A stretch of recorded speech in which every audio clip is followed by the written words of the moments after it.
Hi, I'm Celeste, and this is the story of how a simple folding chair at Thanksgiving taught me everything I needed to know about dignity, silence, and the quiet strength of being seen.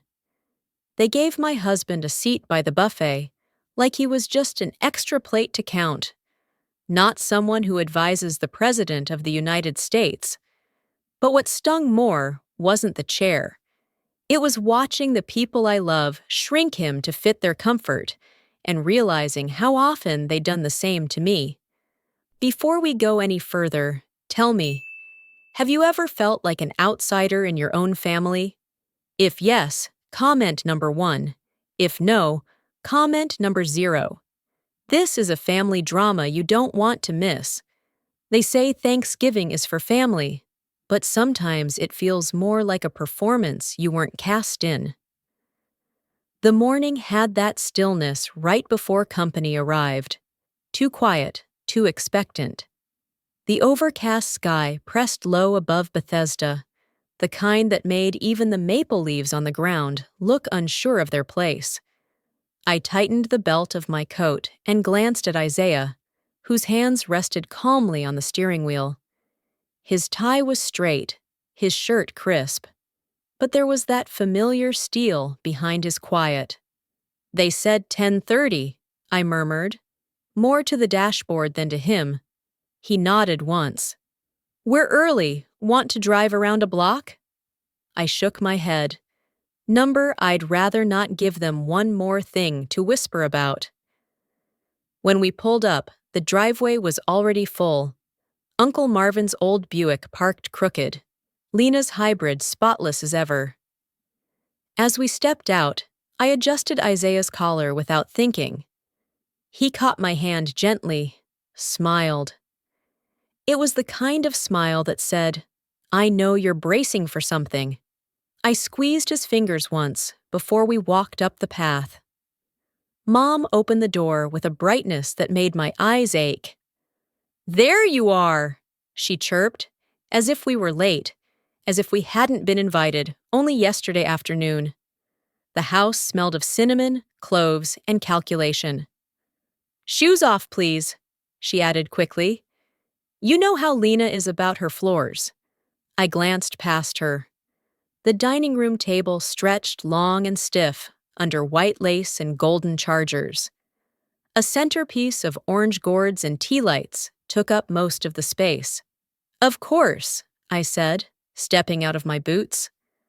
Isaiah followed, offering a polite smile no one really caught. Hey, sis!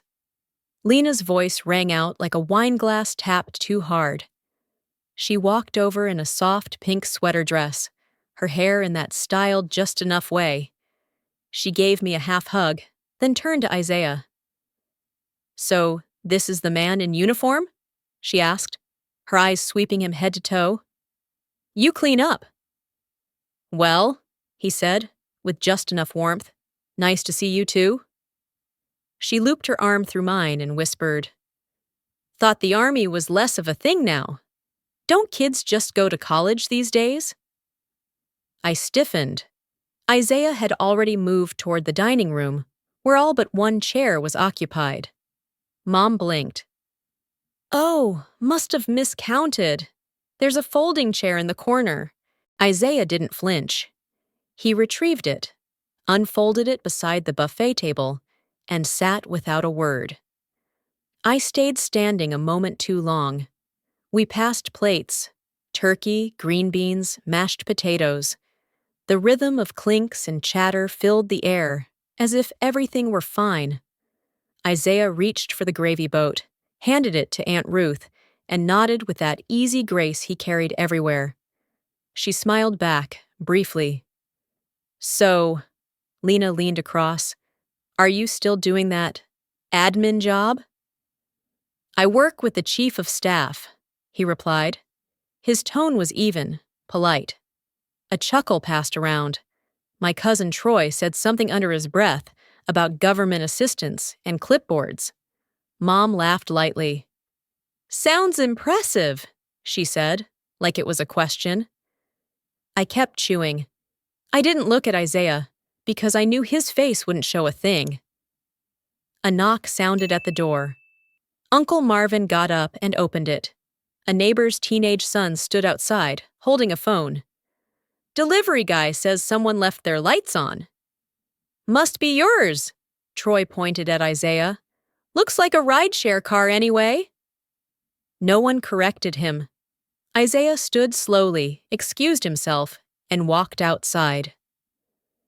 I sat back and reached for my cider. The mug was warm in my hands, but my fingers felt cold. This year, I won't disappear to make everyone else comfortable. Some people wound you with words. Others just passed the green beans a little too fast. The dish slid down the table in my direction, with just enough force to make the silver spoon clatter against the rim. I caught it before it tipped, offered a tight smile to whoever sent it flying, probably Lena, judging by the practiced disinterest on her face. I didn't say anything. That was the dance here. Keep the movements small. Never make a ripple too wide. The table was a mess of half-eaten turkey, cranberry sauce drying at the edges of plates, and gravy boats left askew. Outside, wind whispered against the windows, and inside, a gentle jazz station hummed low from the kitchen radio. It would have been almost cozy, if not for the tension braided into every fork clink and forced laugh. When Isaiah first met my family, Mom had asked if he was insecurity, like his entire presence needed a justification. She never asked what he actually did, never asked how a man like him, patient, precise, ended up navigating the West Wing with more grace than most of the people who worked there. She never thought to. Then came the knock on the door. "Ah, finally," Mom said, standing too fast and brushing her hands on her apron. "Walt's here." Walt shuffled in with a large aluminum foil-wrapped dish and a hat in his hand. His coat was damp at the edges, his flannel shirt buttoned wrong near the top, and his eyes, bright as ever, scanned the room before settling on Isaiah. "Hope I'm not too late," he said, voice warm and gravelly. "Brought Margie's old pecan pie recipe. Still makes the crust from scratch. Well, used to." Isaiah stood to take the dish, and Walt clapped a hand on his shoulder with surprising strength. "Mind if I squeeze in here?" he asked, gesturing to the folding chair beside Isaiah. "Be my guest," Isaiah replied, helping him settle in. Lena poured herself more wine, and with a hint of a smirk, launched into one of her favorite subjects, exes who had made it big. "Remember Andrew?" she said, addressing the table like a performer entering stage right. "He worked actual White House security, with the motorcade and everything." Judith nodded with interest. "Didn't he go to Quantico?" "Oh, yes," Lena said. "All the clearance levels, top tier." Isaiah didn't blink. He simply refilled Walt's water glass. Judith tilted her head. "And Celeste, didn't that friend of yours from college go into real policy work? Monica something?" I knew what she meant. Real, as in not my husband. I didn't take the bait. Then Walt turned toward Isaiah, studying him with that steady gaze only the older generation can manage, without being rude. "Langston," he said, "weren't you part of the Fort Belvoir mentorship program?" Isaiah looked surprised, but nodded. "Yes, I was." Walt beamed. "Knew it. You helped my grandson, Eli, a couple years ago. He was thinking about youth corps, felt way out of his depth. You sat with him, 45 minutes? Talked him through the whole thing. He still talks about that day." The room went noticeably quieter. Even the jazz seemed to pause between notes. "Really?" someone said. Maybe Troy, maybe Aunt Ruth. Walt nodded, his voice softer now. "He listens to you like a general, not a guest." I glanced at Lena. She looks like she just bit into something bitter. You can hold your breath for an entire meal and still choke on the silence. Dessert was supposed to be the light part of Thanksgiving, but even as the pecan pie sat untouched beside the cinnamon whipped cream, I could feel it. Something in the room had stiffened, like an old floorboard just before it cracks. The candles flickered lower than before, casting long shadows that didn't reach all the way across the table. Outside, the rain had picked up, tapping gently on the windows, like a second guest waiting for acknowledgement. Isaiah set down his napkin beside his untouched coffee. "Excuse me for a moment," he said, calm as ever. "I need to take a call." He pushed his chair back and walked toward the hallway, posture tall, gait unhurried. No one questioned it. Judith busied herself collecting spoons. Lena started scrolling on her phone like nothing had just happened. But I saw her glance up when the door clicked closed. I stared down at my plate. The sugar crust on my pie was flaking at the edges. I wasn't hungry. I was listening. Isaiah had once said to me, after a difficult work trip, "I don't perform to be believed. But sometimes silence isn't kind. It's erasure." At the time, I thought I understood. But now, I could feel it sitting beside me like an invisible guest. Then came the knock. 3 gentle taps at the door. The kind that don't announce trouble, just presence. Judith blinked. Who could that be? "I've got it," I said, already on my feet. I opened the front door to find a young man in a community security uniform standing under a dripping hood. He held a sealed manila envelope in one hand, carefully protected from the rain. "Delivery for Mr. Langston," he said politely. "I'm his wife," I replied. He nodded, passed it to me with a slight smile, and walked back down the path without another word. Even that small gesture, quiet, respectful, felt like a contrast to everything inside. I returned to the dining room. Every eye followed me as I sat down and placed the envelope on the table. The room fell still. Even the jazz from the kitchen radio seemed to have softened into near silence. I opened it slowly. Inside were 2 things. First, a federal identification badge, navy, silver, and unmistakable. The kind with embedded layers of clearance codes and embossing that only certain agencies used. Second, a photo. Isaiah, standing at attention in a line of sharply dressed aides, just a few feet from the President of the United States. His face steady, shoulders squared, a name placard in the frame corner. White House Executive Office, Senior Advisory Unit. I laid both items carefully in the center of the table. Then Isaiah walked back in. He didn't look hurried. He didn't look angry. He simply moved to his chair, glanced at the items now on display, and spoke with the same quiet clarity that had carried him through every slight tossed his way that afternoon. "I wasn't going to bring work to Thanksgiving," he said, "but it seems the seat you gave me needed a little reinforcement." The room was dead quiet. Judith's hand hovered over her wineglass, but she didn't lift it. Lena's phone slid slowly to the table, face down. Troy, my cousin, stopped mid-sip of coffee, frozen like a photograph in development. I looked at Mom. Her lips were pressed together, knuckles faintly white where they held her fork. The look in her eyes wasn't disbelief. It was discomfort, the kind that comes from realizing the story you built around someone no longer fits the facts in front of you. Then, from the far end of the table, Walt chuckled softly. "Told you he wasn't just anybody," he muttered, shaking his head with a slow smile. I turned my gaze to Lena. Her eyes flicked toward the badge, then to Isaiah, then to me.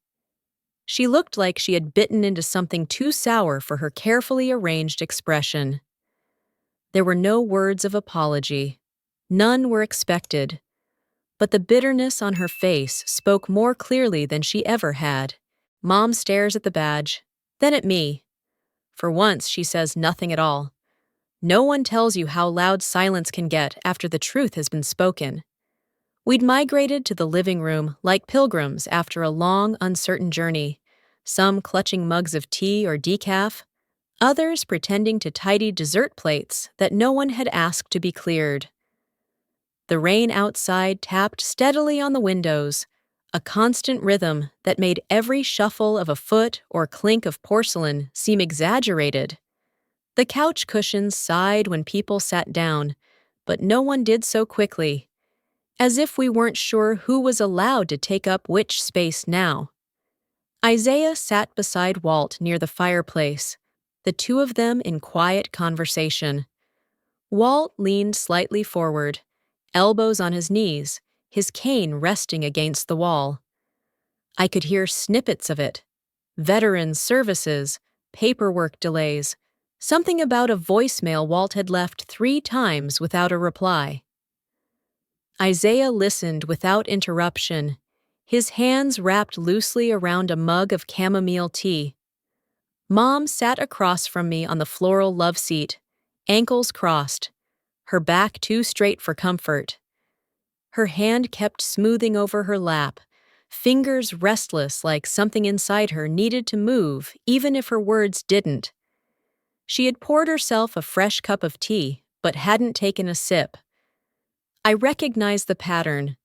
This was her version of recalibrating, trying to regain control without ever admitting she'd lost any. "You must get to see some fascinating things," she said, directing the comment to Isaiah, but watching me. "In the West Wing, I mean. Does it really run 24/7 like they say on TV?" Isaiah looked up. "It's busy, sure. Every department runs differently. Depends on the people, not just the building." She nodded too quickly. "Of course. And the president. He must have an army of staff. You're in with the big crowd now." It wasn't exactly a question, but it reached like one. And just like that, the shift began. I felt it in the way Lena re-entered the room, carrying a second plate of pie she hadn't touched, and sat beside Mom as if joining a panel discussion. "You know," Lena said, beaming at Isaiah like he'd just stepped off a stage, "it's honestly amazing how humble you are. I mean, considering everything, you really carry yourself like one of us. So grounded. That's rare." Walt snorted into his tea. "I don't think anyone else noticed, but I did." Lena pressed on. "It's just that I've known people who worked in government, like real security, Secret Service guys, and consultants who were always going on about their clearances or whatever. But you don't lead with that. And I think that's really admirable." I stared at the threads on the rug under my feet. "You don't lead with that," sounded like a compliment, but it didn't land like one. It sounded like surprise, dignity, presence, at someone who hadn't needed to wear his resume on his chest for them to take notice. Isaiah didn't shift, didn't bristle. He sipped his tea, slow and steady. Walt turned toward him and said something low about the VA forms and an old fax machine that hadn't worked right since the Clinton administration. Isaiah offered to scan the forms for him if he needed. Walt thanked him like it mattered. Then Lena tried again. "Honestly, it must take so much discipline, right? Working that close to the top? I imagine it's all very demanding." Isaiah placed his mug gently on the coaster, folded his hands, and finally looked toward the cluster of faces trying to reassemble a broken narrative. "I got where I am by listening more than I spoke," he said. His voice was soft, but it reached the corners of the room. Something I kept doing even at this table. For the second time that day, No one said a word. The air thinned in that specific way it does when dignity enters a space too used to noise. Mom's fingers brushed her untouched teacup, then stilled. She didn't glance at anyone else. She turned to me, her face softer than it had been all day, and said, "Celeste, would you stay a little longer?" Just the two of us. Apologies rarely come wrapped in the word sorry. The living room had emptied into a kind of stillness that felt both earned and uncertain. Afternoon light pressed dimly against the curtains, filtered through gray clouds that hadn't moved all day. The smell of cinnamon and leftover pie lingered, now more memory than aroma. Most of the dishes had been cleaned, the chairs pushed in, the performance over. It was just Mom and me now. I sat with my back straight against the stiff floral couch, the kind she refused to replace because guests needed structure. The teacup in my hands had cooled to the point where I could barely feel it. Across from me, she rested in the high-backed chair, legs crossed, the posture she saved for company or discomfort. Her hands were still. That alone told me this moment was different. Growing up, I learned to take compliments like rationed sugar, small, rare, and never too sweet. You didn't expect praise. You earned silence. That was its own kind of approval. Without a word, Mom stood and left the room, her footsteps soft on the rug. When she returned, she was carrying something I hadn't seen in years. A navy blue photo album, its satin cover dulled from time, edges curling slightly from storage. She sat down beside me, not close, but not as far as before, and laid it across her lap. "I found this last week. Was looking for the holiday tablecloth." She opened the album slowly, flipping past birthday parties and faded vacations, until she landed on a photo of me in my nursing school whites. Smiling too wide, holding a bouquet of daisies, my shoes hospital clean. The auditorium behind me was out of focus, but I remembered how loud it had been, how quiet her absence had felt. She tapped the photo lightly with one finger. I should have said how proud I was that day. I looked down at the image. I had no idea what to do with the sentence, so I let it sit between us. "I was distracted," she continued. "Your father had just gotten that blood pressure reading, and I was worried. But I was proud. I really was." I nodded. "I believe you." She turned the page. More birthdays. A school play I barely remembered. Then she spoke again, her voice softer. "Isaiah is quietly impressive." I looked at her then. Her face was hard to read. Not tight, not defensive, just unsettled. "He didn't need to impress anyone," I said, my voice gentle. "He just needed space to exist without suspicion." She didn't argue, just adjusted the spine of the album. "We didn't talk about things like race or class back then," she said finally. "We lived around them. Like furniture you didn't know how to rearrange, so you just walked carefully." I exhaled slowly. "I know." She turned another page, though she didn't seem to be looking at it anymore. "You know," she said after a pause, "your father was misunderstood for a long time. People thought he was cold, stern. He wasn't. He just didn't know how to ask for space without being told he was taking too much." I let that settle. "Maybe that's why he and Isaiah understood each other so quickly," I offered. "They didn't need to explain." Mom nodded slightly. "They really didn't." We sat that way for a while, no one rushing the moment, no one trying to name it. Then I spoke, not harshly, but clearly. "Maybe we both learned how to live without approval, and that's why I stopped needing yours." She didn't flinch, didn't deny it. She just placed her hand lightly over mine. Her skin was warm, her grip uncertain. Judith doesn't speak. She just squeezes my hand once and lets go. Not all kindness is remembered, but it echoes where it matters most. The frost had crept in overnight, dusting the lawn like powdered sugar, and frosting the edges of the porch railings with the kind of quiet that made you move slower without realizing it. I stood just outside the front door, mug in hand, watching Isaiah head down the sidewalk with a manila envelope tucked under his arm. His breath came in soft puffs, disappearing as fast as they formed. He didn't glance back. He never did. But I knew he felt me there. A week had passed since Thanksgiving. The leftovers were gone, but the echoes lingered, in corners of the house, in the way Mom's texts had grown less clipped, in the way my heart no longer clenched before answering. Small things had shifted. Not loudly, not all at once, but enough to make the air feel less heavy. Isaiah had spent his evenings at the dining room table with Walt, going over form after form for the VA appeal. Walt had shown up that Monday with a shoebox of folded letters, receipts, and faded ID cards, looking more tired than usual. Isaiah didn't flinch.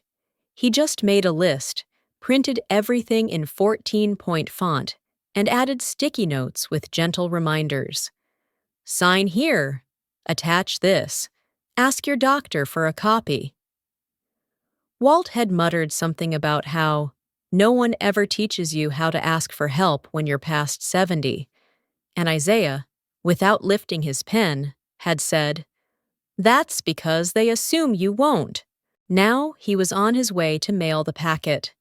He didn't ask Walt to come along, didn't announce it to me with ceremony, just sealed the envelope and left, like returning a library book or picking up milk. I knew better. I knew what that walk meant.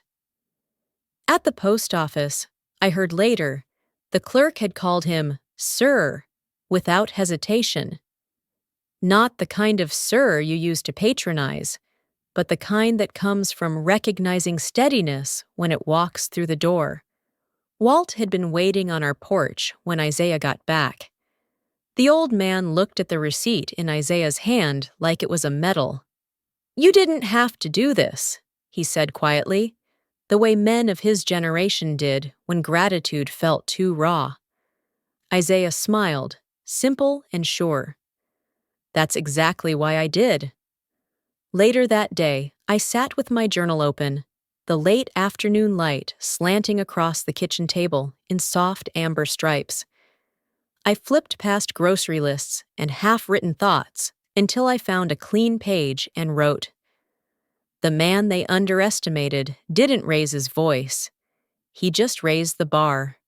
That evening, while the kettle hissed on the stove and the smell of chamomile floated through the air, I leaned my head against Isaiah's shoulder. He didn't speak right away. He just reached for my hand and squeezed once, like he always did when silence said enough. "They'll remember you differently now," I whispered. He smiled, eyes fixed on the steam curling from the cups. "Maybe," he said. "But more importantly, you remembered me right all along. Some endings don't come with grand speeches or fanfare. They settle in gently, like winter's first frost, soft but unmistakable." That week, I watched how dignity didn't demand attention, and how grace could be poured one form at a time without ever spilling over. Kindness doesn't always wear a name tag or stand under a spotlight, but it leaves warmth where silence used to live. And sometimes, the greatest strength is not in proving who we are, but in being known by those who see us clearly. If this story stayed with you, maybe let that feeling linger a little longer. Someone near you might be carrying more than they show, and the gentlest hand could be the one they remember longest. "Mind if I squeeze in here?" he asked, gesturing to the folding chair beside Isaiah. Be my guest, Isaiah replied, helping him settle in. Lena poured herself more wine and, with a hint of a smirk, launched into one of her favorite subjects, exes who had made it big. Remember Andrew? She said, addressing the table like a performer entering stage right. He worked actual White House security, with the motorcade and everything. Judith nodded with interest. Didn't he go to Quantico? Oh, yes, Lena said. All the clearance levels, top tier. Isaiah didn't blink. He simply refilled Walt's water glass. Judith tilted her head. And Celeste, didn't that friend of yours from college go into real policy work? Monica something? I knew what she meant. Real, as in not my husband. I didn't take the bait. Then Walt turned toward Isaiah, studying him with that steady gaze only the older generation can manage, without being rude. Langston, he said, weren't you part of the Fort Belvoir mentorship program? Isaiah looked surprised, but nodded. Yes, I was. Walt beamed. Knew it. You helped my grandson, Eli, a couple years ago. He was thinking about youth corps, felt way out of his depth. You sat with him, 45 minutes? Talked him through the whole thing. He still talks about that day. The room went noticeably quieter,